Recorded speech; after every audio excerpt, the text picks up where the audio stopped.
मिलिंद नार्वेकरांना मुख्यमंत्र्यांकडून दक्षिण मुंबईतनं उमेदवारीची ऑफर। मातोश्री बाहेर पत्रकारांनी गाठल्यावर उत्तर देण्यास नार्वेकरांचा नकार।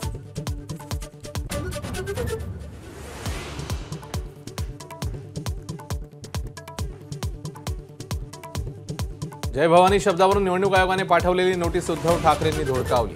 आम्ही जय भवानी म्हणणारच, ठाकरेंची आक्रमक भूमिका।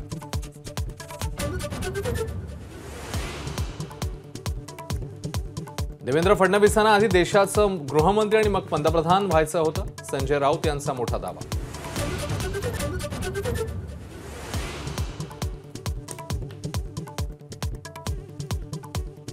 नकली शिवसेनेच्या टीकेवरून उद्धव ठाकरेंचा पुन्हा मोदी शानवर निशाणा। असली शिवसेना की नकली शिवसेना हे निवडणुकीत दाखवून देतो, ठाकरेंचा इशारा।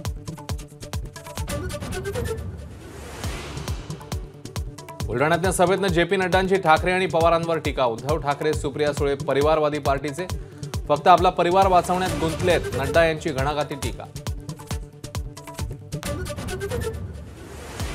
कोल्हापुरात आमचा शाहू महाराजांना पाठिंबा। एमआयएमचे खासदार इम्तियाज जलील यांची छत्रपती संभाजीनगरमध्ये घोषणा। मुंबईतल्या भाजप प्रदेश कार्यालयाला लागलेली आग आटोक्यात। बिल्डिंगचं काम सुरू असताना शॉर्ट सर्किटमुळे आग लागल्याची माहिती। नेवासा तालुक्यात कुटुंब कल्याण नियोजन शिबिराचा भोंगळ कारभार उघड। शस्त्रक्रियेनंतर रुग्णांची हेळसांड, तर वादळी वारा आणि पावसामुळे विद्युत पुरवठा खंडित झाल्याचं प्रेस नोटद्वारे प्रशासनाचं स्पष्टीकरण।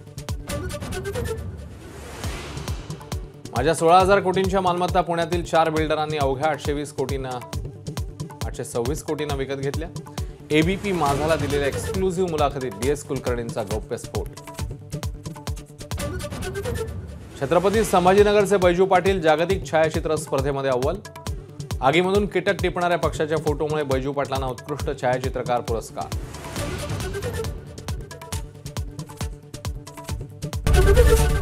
एबीपी माझा, उघडा डोळे बघा नीट।